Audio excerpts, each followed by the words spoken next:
পিসি ভোরবেলা উঠে সবাইকে ডেকে তুললো, বললো কিছু নিয়ম আছে ভোরবেলার দিকে। ভোর তাও কটা বাজে, তোমার 4:30 4টে বাজে হয়তো। পিসি তো আরও আগে উঠেছে, 3টের সময় উঠে সব কিছু আয়োজন করেছে, কিছু ভাত আর 5 রকমের ভাজা আর অনেক কিছু ভাজা বড়ি দিয়ে ওকে খাওয়াতে হবে। আর নাকি খেতে পারে না, এটা আমাদের মধ্যে নিয়ম।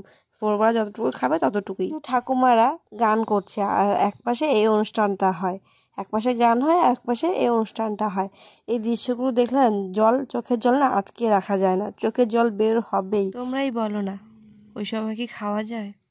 এরকম দৃশ্য দেখলে না এক ফোঁটা মুখে ভাত ঢোকে না। তো সকালবেলা খালি পেটে এরকম মিষ্টি তো আরও আগে ঢুকবে না।